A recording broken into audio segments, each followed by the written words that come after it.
नमस्कार दोस्तों, स्वागत है आपका इस वीडियो में। जैसा कि आप देख रहे हो, कॉलेज एग्जाम के लिए लॉ स्टूडेंट 2024 के टॉप 10 क्वेश्चन लेकर आया हूं, और वो भी कंपनी जो लॉ है उससे रिलेटेड सब्जेक्ट है।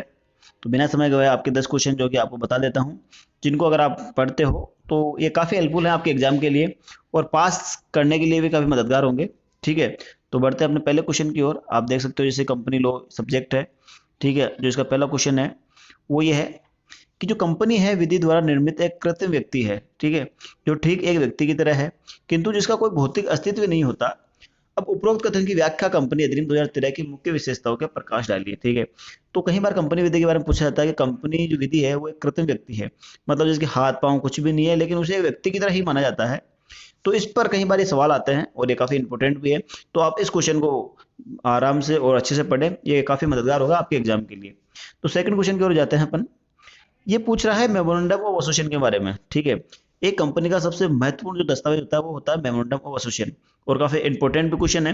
कई बार ये एग्जाम के अलावा कहीं और दूसरे सेक्टर में भी पूछा जाता है, तो इस चीज का भी आपको ध्यान रखना है। जो आपका सेकंड क्वेश्चन है वो बता रहा है कि संगम ज्ञापन उसको निर्धारित करता है जिसके बाहर कंपनी कार्य नहीं कर सकती। मतलब कि जो कुछ करना नहीं करना वो सारा का सारा आपके जो कंपनी है उसके मेमोरेंडम में लिखा होता है, कौन है इसमें कौन नहीं है। तो इस प्रकार ये कह रहा है कि अंशधारी उस निर्धारित क्षेत्र के भीतर कंपनी के कार्य संचालन हेतु जैसा उचित समझे प्रबंध कर सकते हैं, विवेचना कीजिए। तो सेकंड क्वेश्चन काफी इंपॉर्टेंट है और हर बार ये पूछा जाता है, तो आप इसकी भी अच्छे से रीड आउट करें, इसको पढ़े।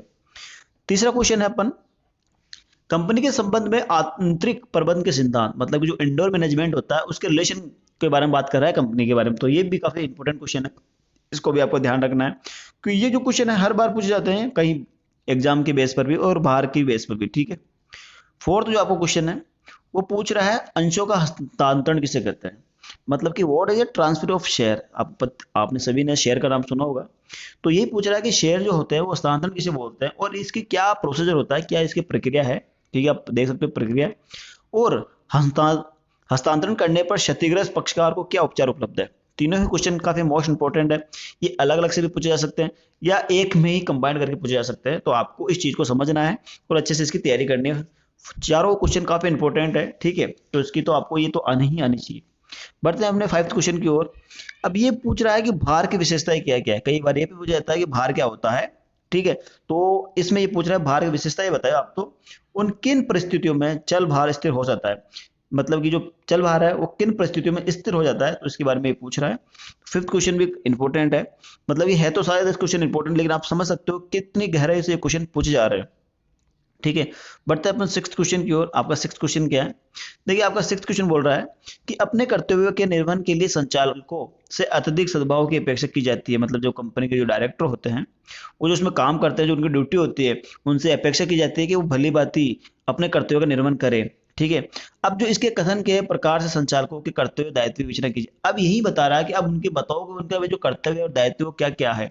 ठीक है, तो ये भी काफी इंपॉर्टेंट क्वेश्चन है, तो ये भी आपको पता होना चाहिए। सेवन क्वेश्चन की ओर बढ़ते हैं। सेवन क्वेश्चन कह रहा है majority is the rule in management of A company. Company के प्रबंधन में बहुमत सिद्धांत है। ठीक है, तो अपवादों सहित इसकी व्याख्या करनी है आपको। ये भी काफी इंपॉर्टेंट क्वेश्चन है, इसको भी आप देख लेना। एट जो क्वेश्चन है उसकी ओर बढ़ते हैं। An auditor is a watch dog and it's not a blood bound. जो अंकेशक मात्र एक निगरानी रखने वाला कुत्ता है, जो अंकेशक जो ऑडिटर होता है वहां पर, ठीक है, उसे यहाँ कहा गया है कि वह एक निगरानी रखने वाला कुत्ता है, भेड़िया कुत्ता नहीं है। इस कथन की जो ऑडिटर के अधिकारों तथा कर्तव्यों के निर्धारण, आपको बता दूं हर एक कंपनी में एक ऑडिटर होता है जो कि जांच पड़ताल करता है उनके सामानों की, उनकी क्वांटिटीज की। ठीक है, तो सार एक ऑडिटर का काम होता है सब कुछ देखना, परीक्षण करना। तो इनके बारे में पूछ रहा है, इनके बारे में बात कर रहा है, तो आपको इस क्वेश्चन को भी गहराई से पढ़ना है और आराम से इसका जवाब देखना है। बढ़ते हैं आपके नाइन्थ क्वेश्चन की ओर, जो कि क्या कह रहा है, ये पूछ रहा है परिसमापक किसे कहते हैं। Who is a liquidator. ठीक है, अब कंपनी का न्यायालय द्वारा समापन किए जाने की स्थिति में उसकी नियुक्ति, उसके अधिकार और उसके कर्तव्य कंपनी अधिनियम की विभिन्न व्यवस्थाओं के आधार पर इसका भी आपको वर्णन बताना है। तो ये भी काफी इंपॉर्टेंट क्वेश्चन है, और कई बार ये शॉर्ट लैंग्वेज के रूप में या लॉन्ग जो भी फॉर्मेट है उसके लैंग्वेज में भी पूछा जाता है, तो इसको भी आपको समझना है, तैयारी करनी है। अंतिम जो आपको क्वेश्चन है वो एक केस लॉ है। ठीक है, तो केस लॉ ये भी इंपॉर्टेंट है। इसके अलावा भी आपके जो केस लॉज है कंपनी लॉ में, अगर आप लॉ स्टूडेंट के छात्र हो तो आपके पास में बाबेल तो जरूर होगी, जिसमें लास्ट पेपर में आपके 4-5 केस लॉज दिए होते हैं, तो उसको केस लॉज में आप वो पढ़ सकते हो। और फिलहाल जो मोस्ट इंपोर्टेंट केस लॉज है मैं आपको बता देता हूँ। Bajaj Auto Limited versus N K Firodia and AIR 1971, SC 321। ठीक है, ये बात काफी महत्वपूर्ण है। तो ये आपके 10 क्वेश्चन हो गए जो कि कंपनी लॉ से रिलेटेड है और काफी इंपॉर्टेंट है। तो आप इनकी तैयारी करो और अपने एग्जाम में बेस्ट से बेस्ट हो। धन्यवाद। Thank you for watching video.